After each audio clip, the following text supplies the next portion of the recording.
bringing smiles to the world. We're hitting first base. Marty Lurie with friends.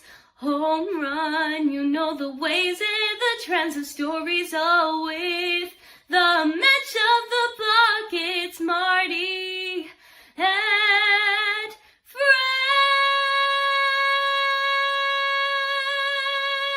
Marty and friends. All right, great to have you with us. Well, I'll tell you something. These games are not easy, and Dwayne said this years ago, the torture, and it was aptly put. This is torture to go through these games. Another 2-run game, and if you look at, they played 106 games, and I think there's something like 45 of them have been 1 or 2-run games, something ridiculous, some ridiculous number, maybe 60. I don't know what it is, but this is the San Francisco Giants of 2025. They tease you and they get close. They've got some pitching. They've got this, they've got that. But when it comes down to winning games, they just don't win games. And they lose a tough one. They get swept by the Mets in the series. They go 0 for 23 the whole weekend with runners in scoring position. That's hard to do. Last time that happened, you got to go back to 1931. 1931, almost 100 years. The last time as Giants team went through a weekend with a runner without hitting with a runner in scoring position. And one comment as we're going to get going. Glenn Kuiper obviously is with us. Eric is here. Larry Krueger is supposed to join us. MF made a good point about Adames. And, you know, Adames struck out in that 9th inning. And why is he arguing the first pitch of the at-bat? It ruined the at-bat. It did. Mm-hmm. It took him out of that at-bat. And Glenn will point out to us, I'm sure, what that at-bat meant in the 9th inning. Giants had bases loaded and 1 out, and Diaz in trouble, and he strikes out. Adames looking, and then Chapman swinging, and that ends the 9th inning. So, all right, that's enough from me. Glenn Kuiper's with us. Eric, Glenn, your thoughts on this weekend and where we're going, because Thursday is coming up quickly. Yeah, I don't know. I mean, you think about this a lot, and it's incredibly frustrating watching this team.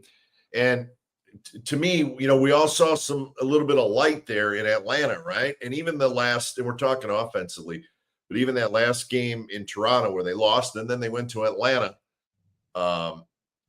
And we saw the offense, look pretty good at bats. They were scoring runs. And it's sort of, we keep feeling like, well, there's a start. Okay, now this needs to go for a while. This offense needs to click for a while. And then you come home and it falls right back to where it was before. That to me is the frustrating part, because you did see, a little bit of progress in that, in that series against the Braves offensively. And then, I don't know. And on little things to me, as you guys know, frustrate me. Like early in the game, the first and third after the hit and run, 1 out, you just got to put the ball in play, and Bailey strikes out. I understand that happens, but the Mets had the same thing right after that, first and third, 1 out. And Lindor just says, I'm going to spread out. I'm just going to make sure I make contact. He hits a little chopper over the mound. He makes it out, but the run scores. And the Adames at bat, and Willie's been swinging well, for a while now. But bases loaded, 1 out, 5-3 game. He saw 3 fastballs, and he only swung at 1 of them. That's frustrating to me. You got to let it rip, man. And they were all strikes. The first pitch was a strike. The third pitch was a strike. Stuff like that is frustrating to me. And it's hard to go for 23 with runners in scoring position. So I don't know. I'm sort of at a loss now, guys, with trying to figure out, how this thing can get better, how they can improve offensively, because we've talked about this for, 3 months now. And I don't think we've come to a solution. We saw big progress from Devers in that Atlanta series. He looked great. He was 7 for 14 in the series. and comes here and it's 1 for 12. I don't know. I'm a little frustrated with it all. And if I'm frustrated and Eric's frustrated and Marty's frustrated, you can imagine how the players are, because they're wearing this hard. There's no doubt about it. So anyways, guys, before I just got an email from the Giants, and it says Carson Whisenhunt is going to start tomorrow. So I saw that. So I just got it. So anyway, so that's at least that's fun news that we can smile about at least. So yeah. Well, this is 106 games, and the offense is still one of the worst in baseball. Yeah. And Buster Posey has got to make some decisions coming up for Thursday. Now, this series was a lost series for the Giants. Defensively, they were terrible on Friday night. Last night, they couldn't get the run when they needed the run. I thought Bob Melvin made a huge mistake last night in not getting Randy Rodriguez in the game. And Vientos got that double off of Robbie Ray. Never should have happened, never should have faced him. And that one is on Bob Melvin, I think, on that one. Today, he got Randy Rodriguez in the game at the right time. But, the Mets took him deep a couple of times, and it's going to happen. And he's had a tremendous season. But the issue for me is, what do you do by Thursday? Now, Carson Whisenhunt pitches tomorrow. If this team has any hope of getting into a playoff spot, which that third spot is still, you're still dealing with the Padres, you're dealing with the Reds, you're dealing with the Cardinals, you're dealing with the Giants. 4 teams that have trouble all the time. There's trouble all the time. The Reds win 4, then they lose 3. And if they get Hunter Green back, they may be trouble. The Padres, we're going to do something by Thursday. They're having trouble with their rotation and scoring runs too. Cardinals, same story. So there's still a lot of season to go and a lot to go on. But what do you do if you're the Giants? And it does require some nerve here on Posey's part. I mean, he needs a pitcher. You can't go down the stretch with a bullpen game and Carson Whisenhunt and something like that. You can't go down the stretch. Larry Kruger joins us. Larry, nice to see you. Hi, Larry. Hey. You can't go down the stretch with Carson Whisenhunt and bullpen games and all that kind of stuff, and Verlander. It's not going to work.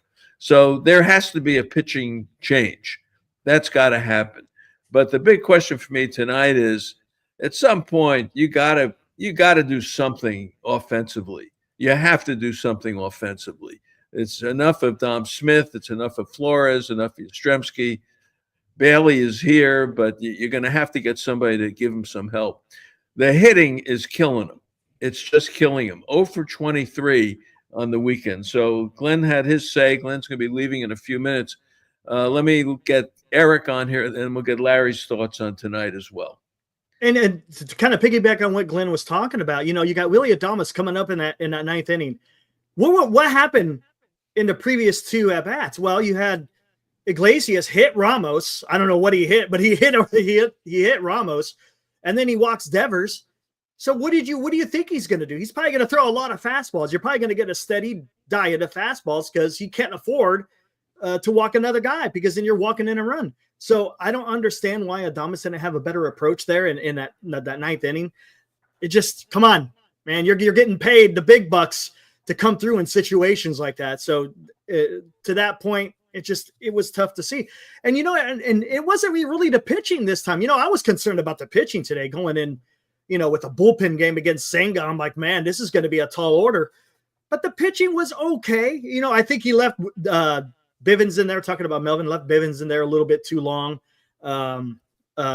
Rodriguez, I mean, gosh, that home run down the line, the guy just went down there and scooped it. I mean, it happens sometimes, but as you said, Marty, the hitting 0 for 23. I don't know how you do that in a 3-game series. How do you go 0 for 23 when you got Chapman out there hitting home runs? I mean, they got solid contact yesterday had solid contact. The first game had solid contact, but they seem to always find gloves. But man, there's some holes in there. Yastrzemski, I've seen enough. I'm sorry. He's got a great glove, but I've seen enough of Mike Yastrzemski. And poor Matos. Look, I want to give the kid a run, but if you're at go time, I mean, it's almost like a day late and a dollar short. The Giants probably should have gave him a run last year, but he's swinging at first pitches about 6 inches above the zone, and it's just, come on. I just want to see something come out of right field.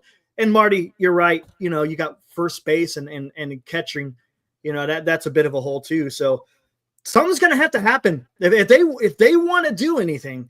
They're going to have to address this lineup somehow, some way. The big guys got to hit, but they also got to go get someone, whether it's the right field or first base. Blair? Well, what's really discouraging is that the Giants don't hit in their own yard, and they don't hit.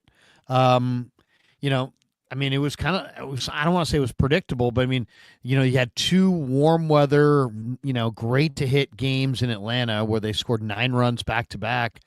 And then I was looking at the schedule for the Mets series, and I'm like, okay, here they come back to sea level and cold weather and how will they hit? And I'm like, well, maybe they'll hit well in the day game, but there was no day game here.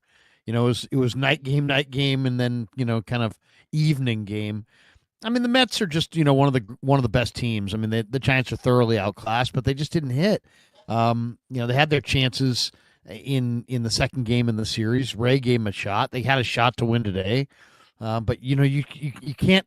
It's like the bats just totally evaporated. They badly need they've got a huge hole at second base in their lineup, and it's just Bailey. They're one short with Bailey because Bailey's a defensive player, and then Flores has been really hot early and then really cold over the last couple months. And I don't think Yastrzemski, even though I think he's a great, he's been a good Giant, and I just don't think he's a starter. I think he's a bench guy, but on this team he has to be a starter. So they're just, we saw these, we saw the schedule, right? It was a bunch against two teams, one good team, one bad team. They haven't been able to handle the good team. We'll see if they can handle the bad team. But yeah, and this is JD, John Dickinson and I debated this on KNBR this week, and I kind of brought it up that maybe the Giants ought to think about, they have a great option to sell in Robbie Ray. And Robbie Ray might get you Spencer Jones or somebody good, somebody significant prospect-wise. I know Giants fans want it now, but it doesn't seem like it's going to happen now. It's like if you let this thing organically play out, you only have 3 more days till the deadline. It's unfortunate because if they had 2 more weeks, I think they would have a definitive feel for if they're in or out. But if you're trading to add at this point, have you seen anything since the break that says that this team is going on a playoff run? I haven't. Yeah, tough call. Yeah, good. Larry makes a good point. Larry, I don't know if you saw it. We just right before you came on, the Giants announced that Wisenhunt is going to start tomorrow. So, I didn't see that. Yeah, and I think that makes sense. I think that makes sense, right? You want to find out what it, Yep. Or do you look? I don't know what you guys said about it, but do you guys view this as a showcase for him, like in a deal, or do you think this is just this is the guy they got to go to because of their in-house depth, rotation issue? I think they need him. I think they need him right now. They got. Where are they? Am I missing something here? You got Webb, who's getting knocked around here. I've said this last week and the week before. He looks tired to me. The ball doesn't have that snap to it that it had earlier. You got Ray, who's doing a good job, but he's still 5 2/3, 6 innings and a lot of pitches. You got Verlander, so you're praying that he does what he did against Atlanta, that somehow that can continue for the next 10 or 12 starts with him. And then where do you go after that? Let's talk pitching for a second. But what does the rotation look like? What it doesn't Posey have? He has to get somebody to go into this rotation. Now, if Wisenhunt can pitch and stay up here, terrific. But we've seen what happens with young players, with rookies. We're talking about a pennant race here. They need 2 pitchers, in my opinion, right? Right. Yeah, maybe you give Wisenhunt his shot here. He's going to have a shot, and then if you can get somebody at the deadline, some names that we've thrown out there. You need one for sure. I don't know, Roop. You hope Roop comes back. Yeah, Right. You hope he comes back. but But I think the hitting is still the issue. Yeah, my call is this. I think if they do anything at the deadline, I could see it being significant, but significant not just for this year, but in maybe For something. the future. Yeah, I do. I don't, but my point is it may be something, maybe somebody on the team right now that's playing, maybe they go, right? Maybe you trade from, look around. there aren't many choices. I mean, Bailey. Okay, let me ask you guys this question. And in fairness to the conversation, I think we have a pretty good idea what kind of player Buster wants, right? Have good baseball instincts, play smart, be a good defender. Obviously you're gonna hit if you got to hit if you're out there. But I think we know what Buster likes, and Buster wants players that kind of fit his criteria, because I think he knows what this organization, he knows what it takes to win. I think we could all agree on that. So look around. Who fit? Is Elliot Ramos his player? What do you guys think? I don't think so. Probably. Larry, I think Elliot Ramos is Buster's kind of player, and I'm not criticizing him. I'm just saying, do you think he fits that category? I say no. Yeah, I don't know. I would say probably no. But he is a homegrown player, and he definitely is a talented player. But yeah, I kind of wondered that about Jung-Hoo Lee. Is Jung-Hoo Lee his guy? I mean, would he have gone for Jung-Hoo Lee? And I don't know. I mean, I do agree with Glenn that I think there will be a deal, and I think it will be a significant deal. But I think it's going to be more like a Devers deal, where you're looking at position. Like there was rumors this week, and I'd love to hear your guys' thoughts on this. But there was rumors this week that the Giants might have interest in Adley Rushman. I've heard that too. Now that's an eye opener. That's an eye opener. Yeah. So that would fit, because he's controlled for a couple more years. Yeah. That would fit with the, what I've kind of envisioned, which is a position player acquisition that's somebody that's controllable into the future. So that if you win this year, great, but that the deals weren't made with any kind of, they're not going to acquire anybody who's free at the end of the year, nor should they.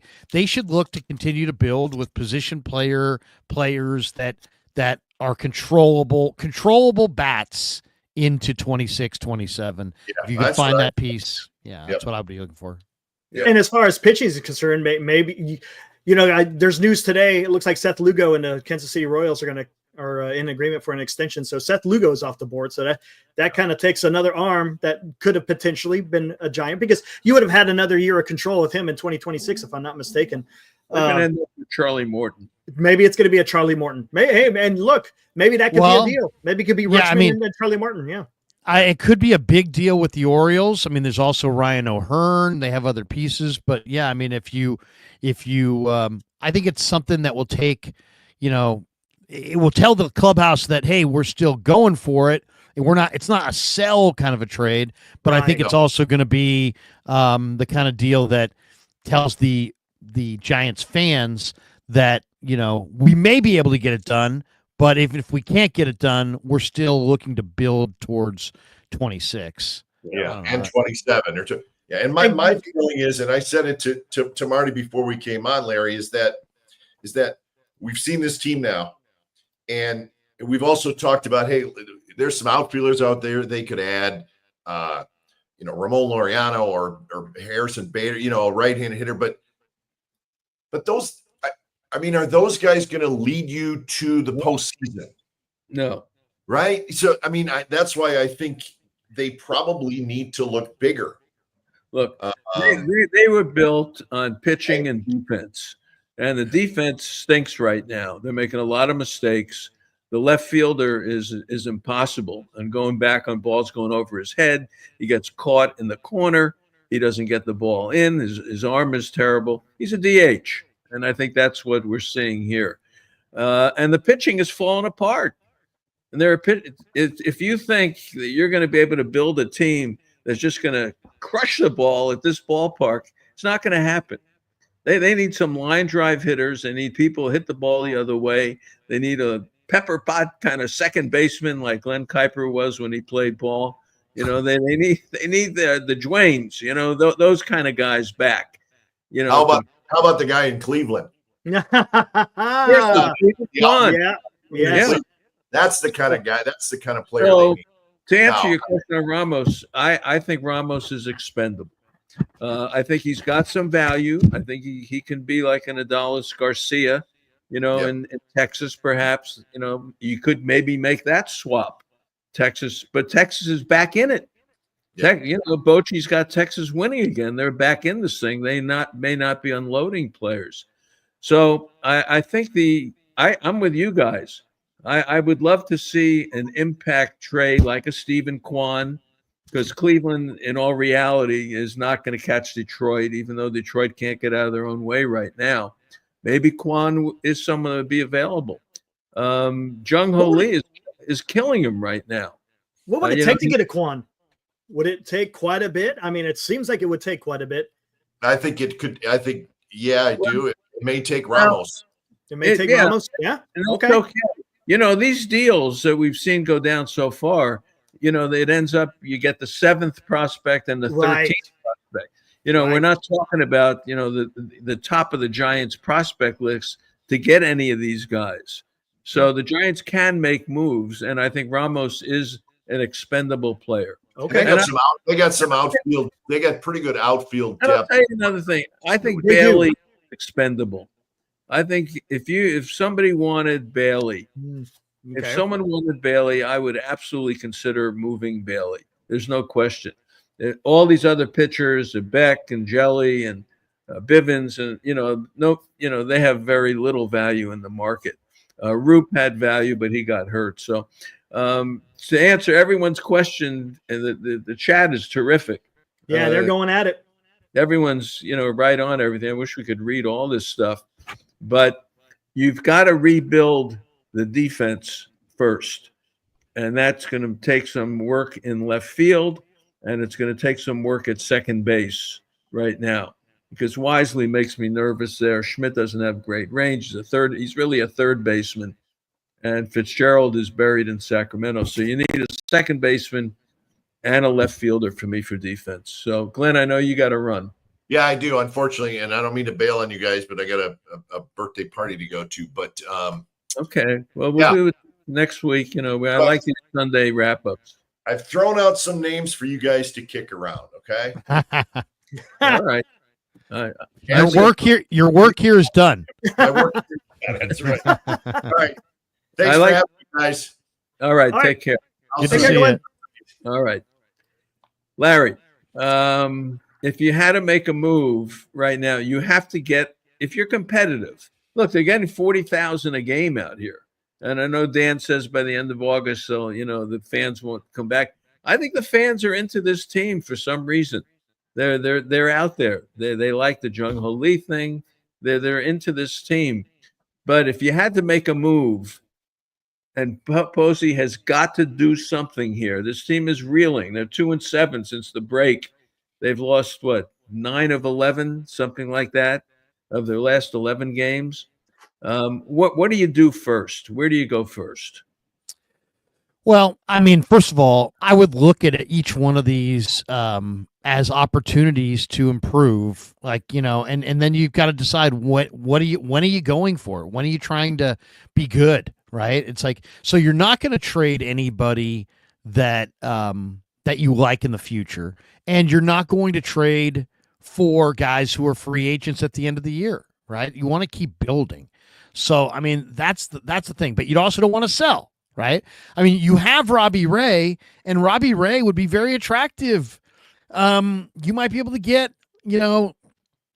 maybe some of the best players on the market. Spencer Jones, the Yankees have this great outfielder he strikes out a lot, but he's doing it in AAA. He's a big time power hitter.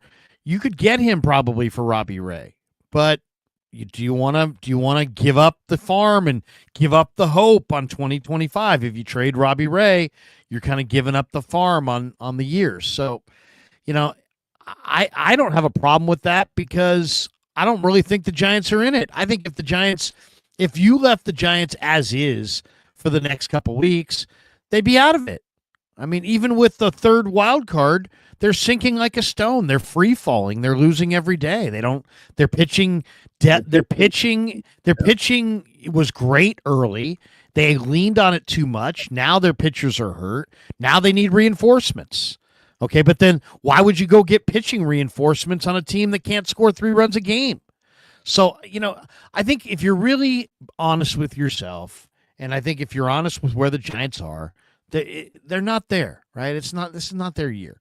They could try to force it, but I wouldn't do that. I wouldn't trade a bunch of their assets to try to win now. I would look for the highest, the best players on the market that you think for whatever reason should not be on the market, and I'd try to pick them off. Now, who are we talking about? Personally, I'm looking at Eugenio Suarez doesn't fit, right? He's a third baseman. They don't need a third baseman. He's going to cost a ton. He's a divisional bat. He doesn't fit. But you need some offensive players, and I'm looking at Baltimore has Ryan O'Hearn. He is a free agent at the season's end, so I don't know if that makes sense.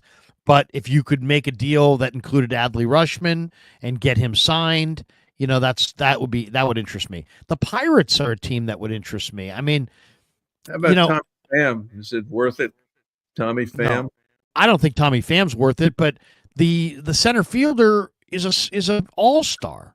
And he's just not. He hasn't grown up. He's so young, and I just think that a guy like O'Neal Cruz is a guy that I absolutely want to watch.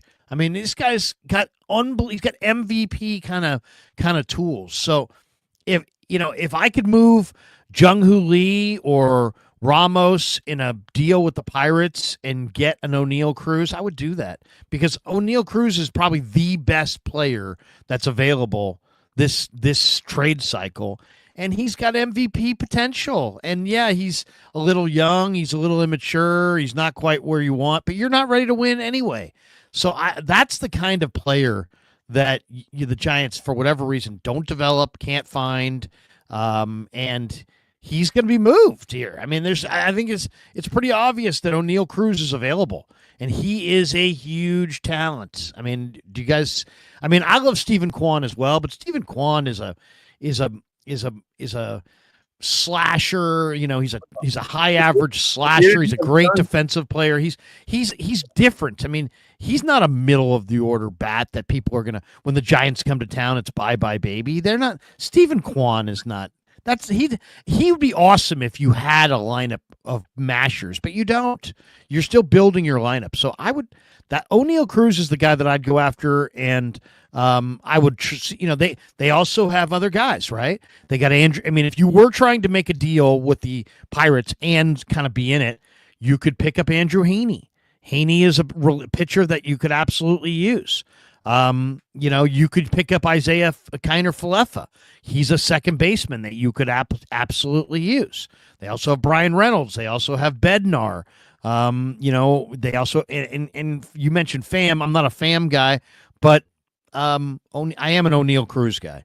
So I'm looking at the market, and I'm saying who's really, really awesome, who you might be able to pick off. And to me, I mean, we could talk about the center fielder who was with the Cardinals, Bader. I mean, he's nice, he's all right, but he's just a fill-in guy. O'Neal Cruz might win the MVP someday. Yeah, and he's great. I wanted Grichuk I don't know Richard- how he ended up in Kansas City. I thought he would be a good guy to have in the outfield. He would have been. Yeah. Yeah, I didn't Right-handed hitter. expect the Royals to be. I didn't expect the Royals to be buying. Look, this offense is not capable of carrying this ball club. It's not. There are too many holes here. And I'll say it again. I'm looking at the scorecard. Yastrzemski, Smith, Bailey, and Wisely. You got 4 in a row that for a pitcher, if he can maneuver his way past Adames and Chapman, you got to wait 2 innings or 3 innings until you got a shot again, until you get Devers up. Marty, what do you think of a big trade, like a big trade with the Pirates, where you trade some prospects, but you also trade a Jung-Hoo Lee and you trade a Ramos, but you get back Brian Reynolds back in the organization, and you get O'Neal Cruz, and you get. I mean, because I think I'm for at this point a big trade that shakes it up a little bit, and I'm not a big. I love Ramos. But I mean, he is really struggling defensively and left, and he's hurting the team. And then the base running. Well, what the heck was that base running? I mean, what are you doing? What are you doing there? I mean, it's not a force play, and you got a ground ball to the left side, and you ran into an easy out. I mean, this is not Continental Little League Double A. I mean, this is just embarrassing. Last Sunday, and I tweeted this is one of my bigger tweets this week, that Ramos should be benched. It's the one way the manager has a way of asserting himself and saying, okay, you're not playing up to your capability or what we want, and you're going to sit on the bench. Bobby Knight did it, and, all the great coaches have done it, and the bench is very powerful. Ramos should be on the bench, but they can't afford to do it because he hits for whatever they do. If it leads off or hits second, he's going to hit a little bit. But he is making too many mistakes. And I feel for the kid. He plays every day. He plays hurt. He's never out of the lineup. But he's killing them right now defensively, but they need the bat. But he ought to sit down for a few days. And I'm with you. If you can make a trade. A big trade. And get maybe it's Cincinnati, even though or maybe it's the Cardinals, teams like that are sort of on the borderline.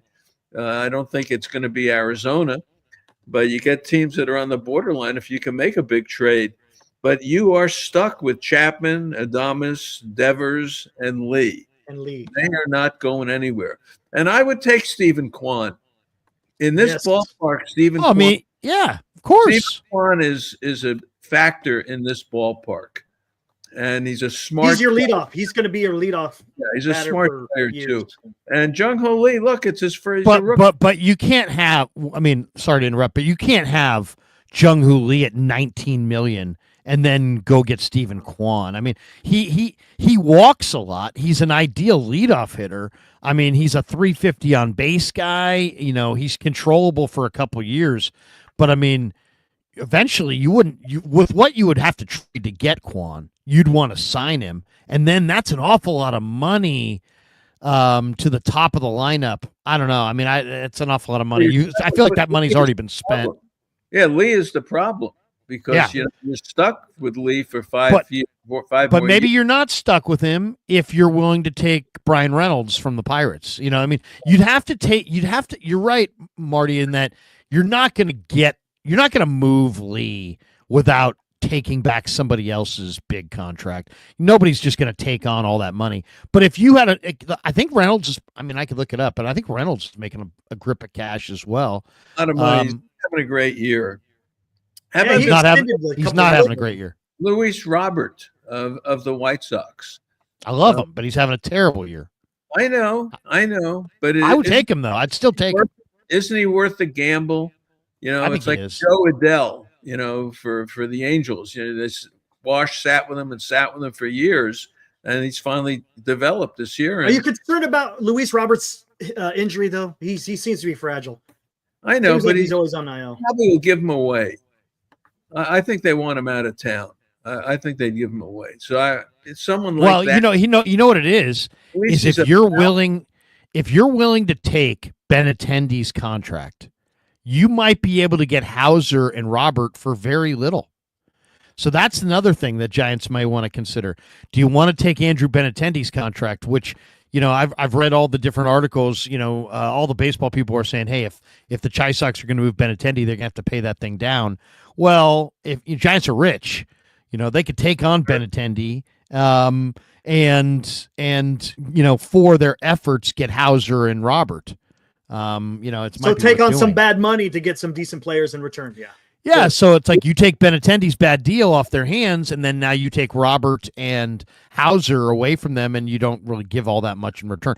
I would look for the big deal. I would hunt the big deal. And to me, the big deal potential teams would be the White Sox, the Pirates, the Orioles, the Diamondbacks, maybe the Cardinals, maybe the A's. Those are the teams that I would be looking at. I mean, maybe the Guardians. If you could get a big deal involving, Quan and Bieber and others, maybe you could make something happen there. Yeah. I've heard the Padres are going to try to be real creative. They will. He's going to do something. Preller always does something. But I just keep looking at the scorecard, and I'm looking at Yastrzemski, Smith, Bailey, and Wisely. You just can't do it. We're heading into game 108. That'll be 2/3 of the season. And the pitching is falling apart. So you got to get a pitcher. You've got to get a major league pitcher for this rotation. You have to do it. And but at what price, Marty? Because wouldn't you rather there? You're not trading any good prospects away just to get a pitcher so that you can finish this year. You're so bad offensively that I don't know that I would trade any. Like, if I can get a pitcher cheaply, okay, but I'm not trading any real prospects or anybody any part of my future for a pitcher when I can't hit. Yeah, but you don't have to. You can give up number 7, number 13. You can give those guys up, because that's why you have a draft, and that's why you develop Dakota Jordan and Bo Davidson and all these names, and that we hear all the time. Well, you got to part with those. It's like having money. It's like having a printing press in the basement. When you got a minor league system, use it. Because you're going to replenish it. Every year, right? Every year, every summer, you get a draft. Every winter, you get the international draft. Yeah, if I could get a pitcher that can help me, like if you want to talk about Bieber, a guy, take a risk on a guy like that, I would do it. Zach Eflin, I don't know, take a shot. You need a professional pitcher to go in this slot here. They don't have one right now. Am I wrong? Am I missing something here? No, but I think Wisenhunt's, I know people are like a little skeptical on Wisenhunt because he's been in the minors a long time, but I'll tell you right now, I've seen enough of that fastball changeup combo. That is a major league 2-pitch combo. Now, I don't know what he's got other than that, but I don't think he's going to be like, I don't think it's going to be like, oh, watch this guy get ripped. I don't think so, man. He's got a big time fastball. He's got a big time changeup. So I think he's going to do okay. I really do. All right. Look, I hope he does. There's been a reason why he hasn't come up, into the big league. So they've had him down. They've brought everybody else. The Tang, they were going to bring him up. You can get Zach Littell from the Rays, but he's a free agent at the end of the year. He was here before, and I could see them doing that kind of a deal. But you're not trading anything of your future for Zach Littell. No, you're not. But guys not like for that, a rental. Yeah. And they're in a position because of injuries and how Verlander's pitched to need some more professional pitching. They need it right now, and especially with Webb, having struggles right now, and Ray, this is his first full year from the Tommy John surgery. You don't know where he's going to be. I said it last week. I'd consider trading Ray. I would consider trading Ray. They should, as opposed to having him next year in a walk year and all that stuff. Do you think he's going to stay healthy? If I told you, I'll give you $1 million today for Robbie Ray, or I'll give you $5 million at the end of the year if he's healthy, you're going to take that $1 million based on his track record. Nobody's you're gonna risk that? No way. No way. I would say, the Giants they're gonna look the gift horse in the mouth again. They got Carlos Rodon, and amazingly he was healthy at the deadline. But did they trade him in? No.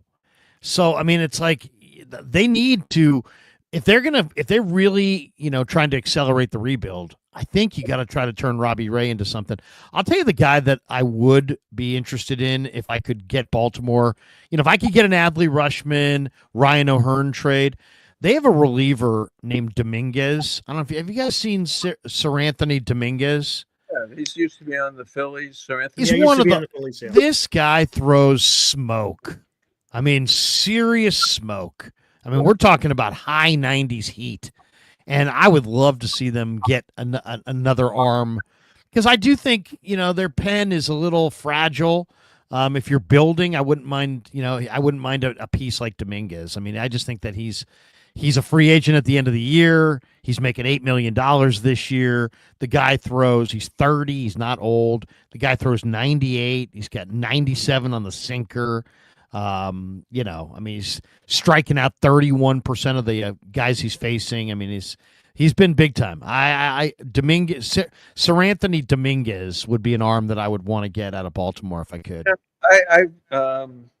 Flores, Wilmer, I would trade him. Oh, yeah.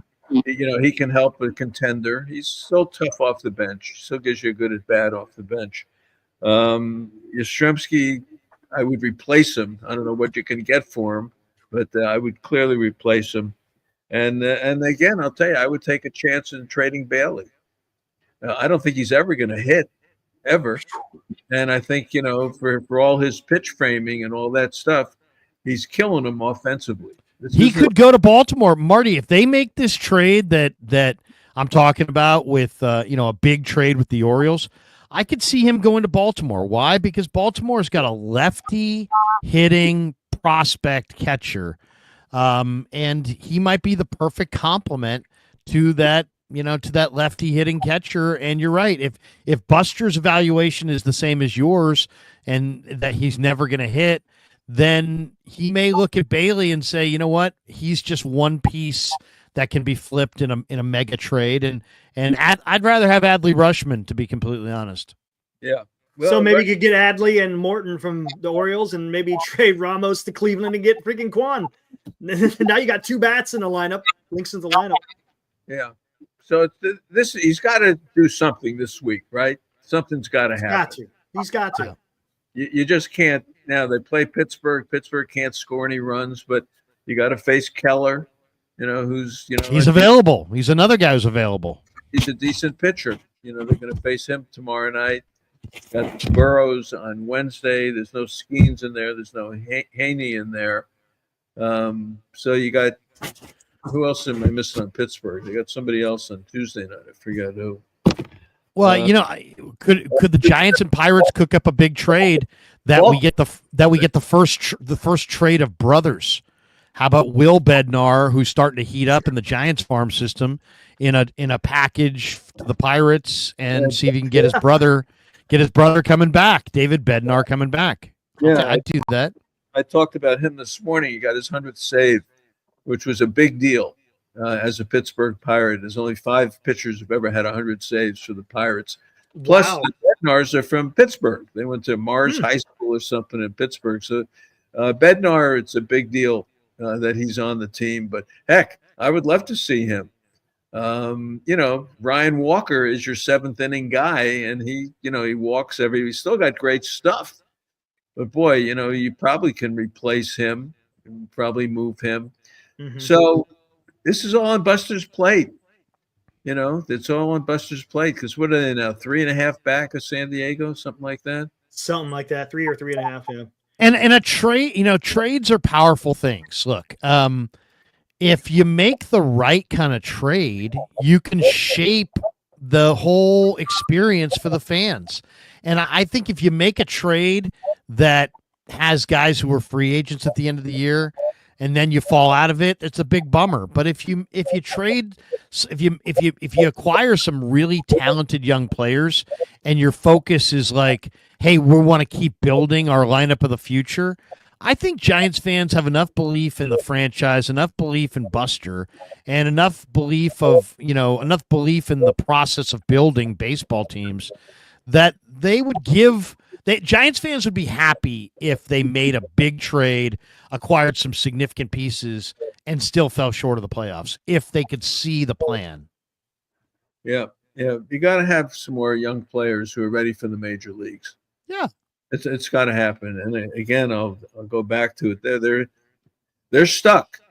Jung-Hoo Lee is here, and they've marketed him. They got the hats. They got the hooligans. You got the whole thing. He's not going anywhere. Believe me. Ramos could go. Now that is someone who could go this week. Devers is going nowhere. Devers is a heck of a hitter. He is. The park is probably driving him crazy because he's hit some shots in the park that haven't gone out. But he's also hit some shots that got caught by the third baseman. Yeah. When he comes up, I'm saying, okay, something's going to happen here. And he's getting better. He's getting better.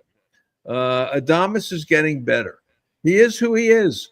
If he gets a pitch that's straight and it's up in the zone, he can uppercut it and knock it out. But he's playing better ball. He's playing nice defensive ball too. And he's drawing walks. I like him drawing those walks. So Adames is okay. Chapman is always going to be Chapman. He can't catch up to the high fastball, but he's going to run into 25. I said this 20, 25 and drive an 80 and hit 240. And he's going to play great defense at third. So that's your team.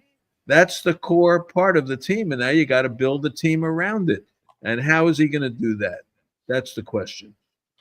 Well, I mean, let's be honest. I mean, what is really crushing the Giants? It's not Ramos's defense. It's their horrible against left-handed pitching, and they have Mike Yastrzemski in their starting lineup. I mean, a lefty who I'm sure doesn't do anything against lefties. So, I mean, and their numbers against lefties are not good. But Rosenthal says they need a second baseman and a starting pitcher. But, I think ultimately they need a right-handed offensive upgrade, and they need to get rid of Yastrzemski. I mean, you're bad against left-handed pitching. And right now it's like, I agree. I mean, Flores, Dom Smith, that ain't the answer. The right side of the infield is not what it needs to be. No. The right side of the infield, and really the catcher spot too. So you really don't have answers anywhere except for on the left side of the infield and a couple other spots. I mean, obviously Devers is your DH and maybe your first baseman down the road, but you don't have a second baseman. The outfield's wide open. You need to keep building your pitching staff. They're not there yet. They're not there yet. But I think it is time to make an evaluation of some of your guys and make a big deal. And I think, the Giants have a lot of interesting players that also would have some interest to other teams. Now, I don't think that they would move Jung-Hoo Lee because I don't think anybody would take Jung-Hoo Lee's contract. Well, he's not going anywhere. But Buster didn't sign that contract. I know, but they marketed it's like the Panda hats. They're getting 40,000 a game. 40,000 not because of Jung-Hoo Lee, but the whole aura of the Giants and Jung-Hoo Lee and the excitement and the Giants baseball is back. They're drawing and they're exciting and they had a good start. Now they've hit this malaise, but the baseball calendar forces you to reevaluate July 31st. It forces you to do it. And you have a general manager who has got to do that now. And that's where he's got to improve the ball club. You just can't say, okay, it's July 31st. This is who we are and we'll take a shot and see what happens. That doesn't work. And it may work for the fan base because they get attached to players and they like seeing them and all that stuff. And they are coming out. So you may get away with it. But in the ultimate terms of building a team, you're not building a team by hanging on to any of these players. Luciano is in the minor leagues. What's going on with this? He's trade bait. He's total trade bait. Matos, correct. I would trade Matos too if someone wanted to take that project on. He just looks uncomfortable here, and there's just something about him. Either they don't trust him or whatever it is, but there's just something about him. Ramos and Matos, I really think, would be worth getting rid of. I really do. Well, it's funny. It's one of those things where, nobody wants the guys that you don't want. It's you got to find. You're gonna, in the Devers trade. I mean, the Giants made the Kevin Mitchell trade in '87. They traded Chris Brown. At the time that deal came down, Chris Brown was like weeks from having, he was like an all-star. He was the Giants all-star. He'd been in an all-star game. So you were trading an all-star young third baseman. And the prevailing wisdom at the time was, how can you possibly trade Chris Brown? So, and it wound up being a great trade. The Devers trade, you wound up moving a player in Harrison that I think a lot of people prior to the trade thought was a fixture. And I think if the Giants are going to get anything at the deadline, they're going to have to move players that maybe we think of right now as fixtures. And that could be a Ramos. That could be a Jung-Hoo Lee. That could be, a Flores. That could be it could be a number of guys. It could be a Bailey. It could be somebody that you think, man, he's part of our squad, and he's not. They may have to move some foundation piece type players to get the kinds of players that they need to build with. I think you're right, and I love the O'Neill Cruz idea with the Pirates. He's fun. You want to read that, Eric? Sure. You got Rob Iman donates $6. This team is undisciplined.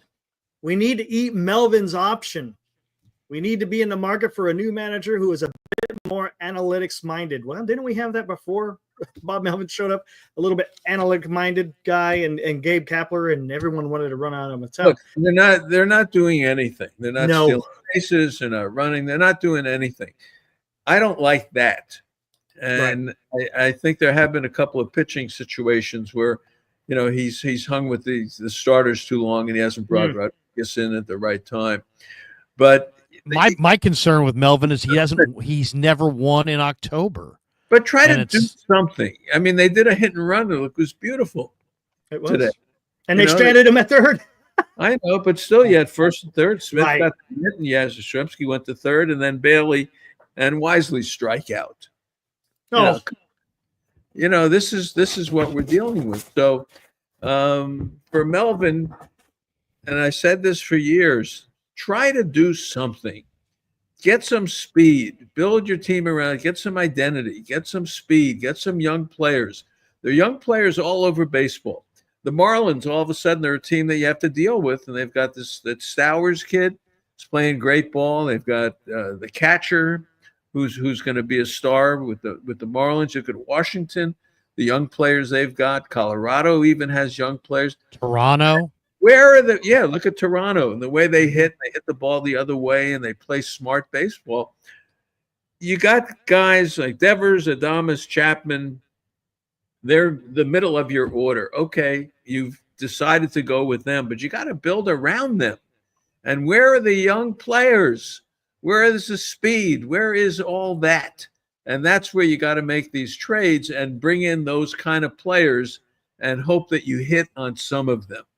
That's what's got to happen, I think. Did this happen in the game? According to the report I'm reading online, Buster Olney is saying that the Giants are going after Charlie Morton. Did he say that in the broadcast? It's been well known that name has come up around what the Giants may consider.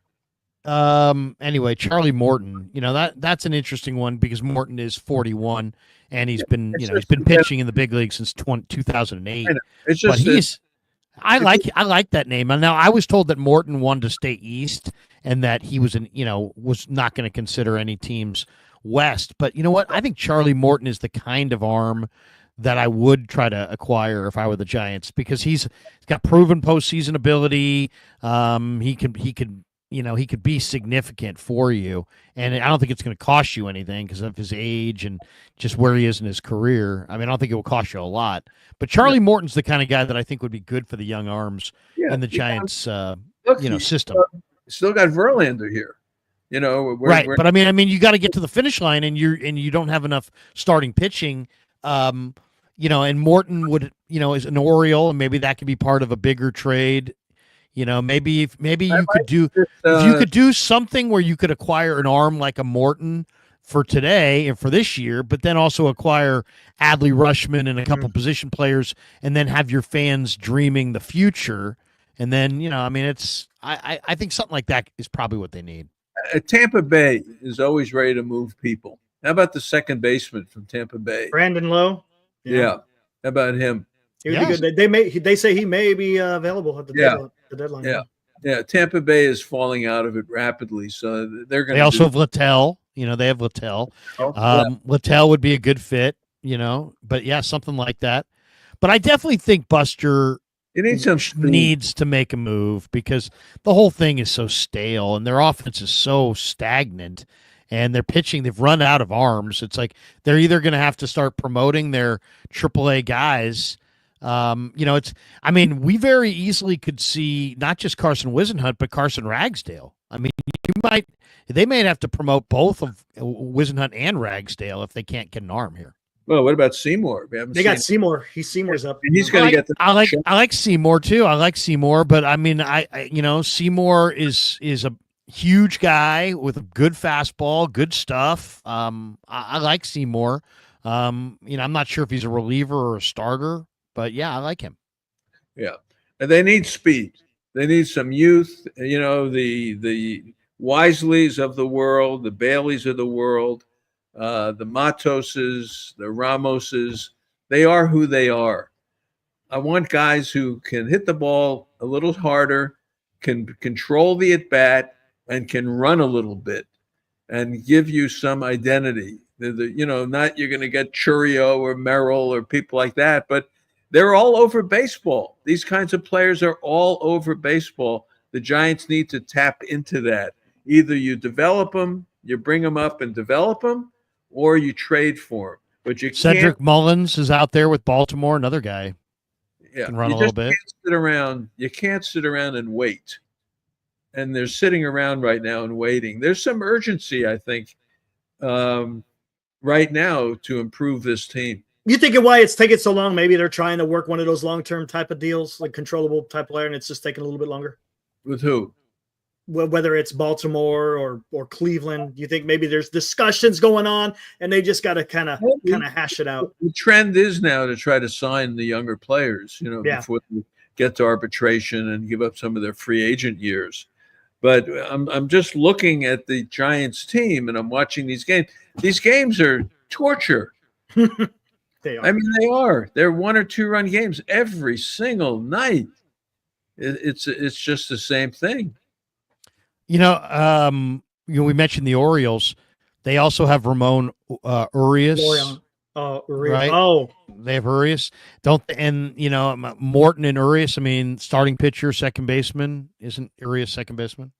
Or I'm thinking of different Urias. No, he's an infielder. Isn't it Urias with the A's? I thought he was with the A's. So there's Luis Urias. I mean, the A's have the guy Luis Urias. Went to the Orioles, didn't they? Right. The guy who was from Cuba, he went to the A's, right? I believe. I don't know. We've lost track of the Uriases. Yeah, Louis. Oh no, he's from I saying Cuba. I'm saying he's from Mexico. He started. Luis Urias has started with the Padres in 2018, then was with the Brewers, Boston, Seattle. Now he's with the A's. He's a pretty good player. Yeah. The second baseman, Luis Urias. He's a right-handed hitter. He's got a little power. Late 20s. He's interesting. They played 65 1 or 2 run games out of 106. Whew. How about that? I mean, seriously, ridiculous. Just think about that. 65 of them, and they're 31 and 34 in 1 or 2 run games. So that's the hitting. And it's been that way all year. So, wow. Yeah, but as I say, the baseball calendar forces you to do something now. Right. The purpose of the show is to, what are they going to do and what are the areas that they have to improve in? And I think we hit them. Yep. Definitely need starting pitching. Wouldn't hurt to have another bullpen guy. And clearly the right fielder, first baseman, the catcher, and second baseman. And if they can get an upgrade in any of those positions, it would help. And they're probably going to have to move somebody that we don't really think of as even available. They're probably going to have to move some kind of foundation piece. And it'll be interesting to see if they can, they didn't sign the Jung-Hoo Lee trade deal. It's like, I don't think they're going to move Jung-Hoo Lee, but I could see him being part of a bigger trade. I mean, what's Brian Reynolds' contract situation with the Pirates right now?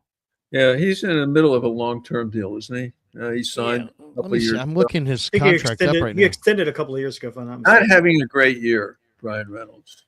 He signed an 8-year, $106.7 million deal that goes through 2030.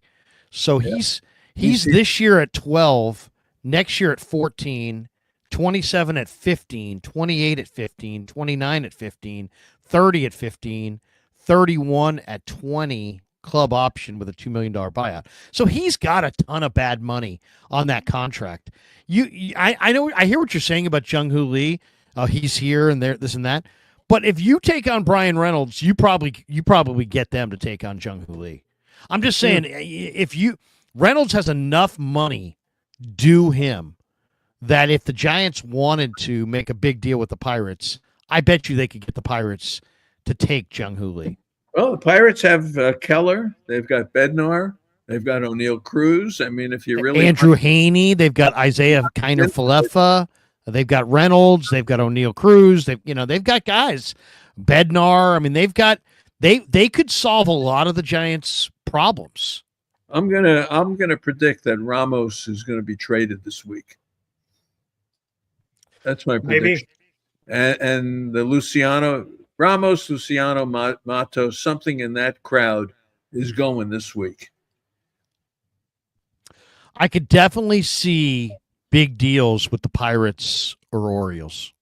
Definitely. Yeah, it's going to happen. It's going to Orioles happen. have a lot of pieces too. When we do the show again next Sunday, we'll find out. Yeah. Well, Right. I mean, here's the thing. I mean, if all the Giants got out of this year was the year that they added bats like Devers and O'Neill Cruz, that would be a good year as far as I'm concerned. Even if the Giants didn't go to the playoffs, if they, at the end of this year you got O'Neill Cruz and Rafi Devers added to your lineup, I think that would be I'd be very happy with that. You got to worry about the pitching a little bit now. The pitching looks so strong, and with Harrison and Birdsong and Roop and the solid players, and they were they could be stars, and all of a sudden Hicks was another one. All of a sudden they're all gone. They're all gone now. You're left with Ray, Verlander, and Webb, and that's not going to do it. It's not going to. But I mean, Robbie Ray is not going to be Robbie Ray the next time the Giants are ready to contend. He's such a blue chip arm at this point. Yeah. I there's no way. As much as I love, I don't want to give up the year. If the Yankees offered me Spencer Jones for Robbie Ray, I'm doing it. I'll take one step backwards, and I don't know who's starting tomorrow night. All right, so what? But if I can get a foundation bat that can be a big time guy, and I'm moving Robbie Ray. Robbie Ray's a footnote. Absolutely. In 3 years. The right fielder, big right fielder, good prospect. Absolutely. You get All Spencer Jones, man. My, Robbie Ray, you can have him. My prediction is Ramos goes, and my sub predictions are Matos, Luciano go. Who do you say? I'll make a prediction too. I'll say the Giants make a big deal for the Pirates and move and pick up Brian Reynolds and O'Neill Cruz and move Jung-Hoo Lee in that deal. And I'll say the Giants and Orioles also make a big deal, and I say Bailey goes as part of a package for Adley Rutschman. Yep, Okay. Adley Rutschman. I like And it. Eric. and I think Charlie Morton comes in that deal as well to give the Yeah, Giants the let's- arm. let's- I think I could see the Giants trading for some arms and trading away, but I think they'll hold on to Ray. They'll make a deal with the Orioles. They'll make a deal with the Pirates. That's what I see. All right, I like it. Okay. Where'd Eric go? Eric, I wanted to get Eric's prediction there. All right, I think Did Eric. maybe he bounced. Did he No, he or had- didn't? He had to start Dan's show. Oh, look at Eric's very, very, very. He's a Yeah. he's a man. He's multitasking. He's a busy guy, but yeah, we'll get Eric's. I can only imagine who Danny's trading. Oh my God, Dan's Yeah. making trades left and right. Well, I've said this, after the All-Star break, teams disappear and things happen, and that's sort of what's happening to the Giants. I will tell you this, and I looked ahead at the September schedule. Not that it really matters that much right now, but they got a lot of Arizona, and they got a lot of St. Louis, and they got a lot of the Rockies that month, and then they got some with the Dodgers. Arizona's going to be depleted. They're going to move their pitchers. The Cardinals are going to fall apart, and the Rockies are going to move everybody. The Giants actually have a nice September schedule if they can get it together. So I'm just going to throw it out there. You got to get there, but September may not be the gauntlet that we thought it was going to be.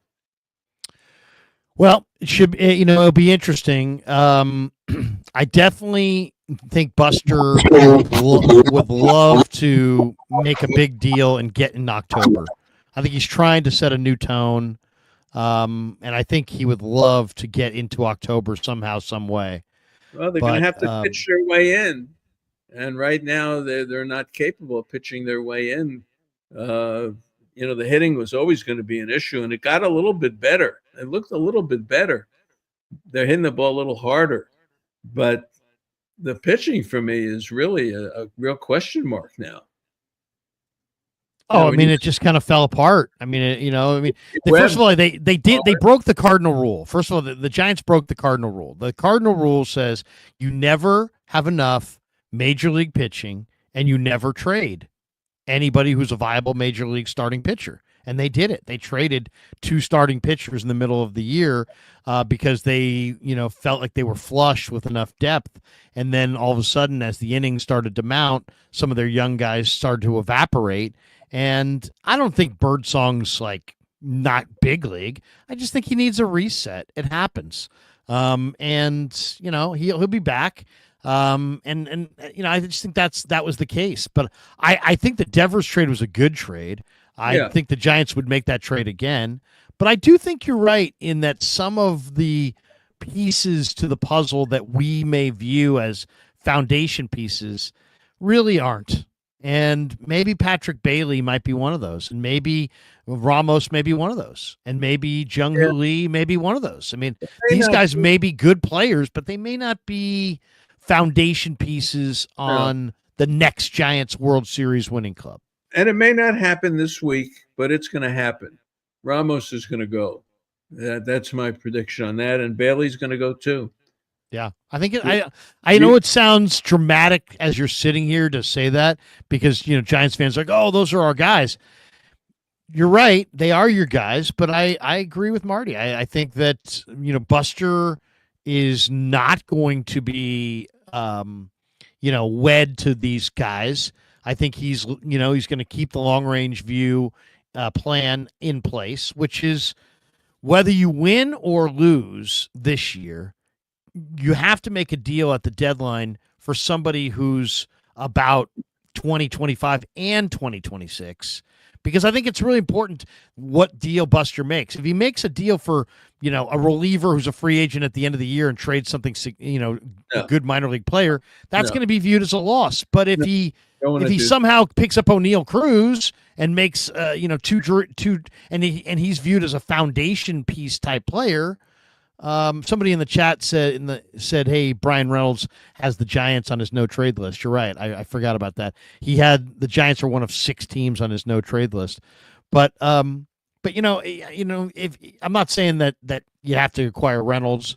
But that is the kind of guy that I would be after. You need an impact player. And now Right. you've got your carrier in Devers. He's your big Mhm. carrier. Adames is a carrier for you. He could hit 25. He can do that. Chapman sort of is a carrier.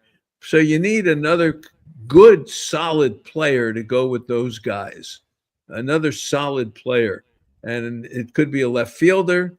It could be a center fielder. It could be a right fielder. Could be a catcher. It could be a first baseman or a second baseman.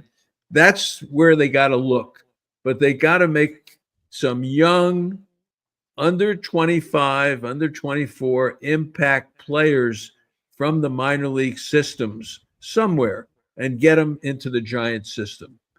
That's what I feel has to happen. Yeah, I don't think there's any question. And you know what? Sometimes young players need a change of scenery. I like Ramos, but maybe you're right. Maybe he needs a little bit of a change of scenery. I think O'Neal Cruz is in that category right now. He's a young player.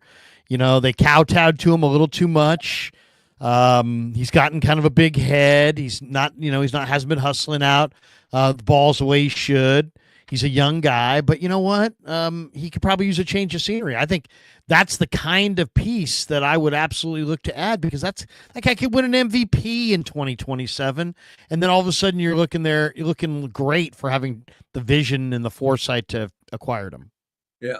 All right. Well, that's Eric. You got a prediction? I said my guys, Ramos and Matos Luciano.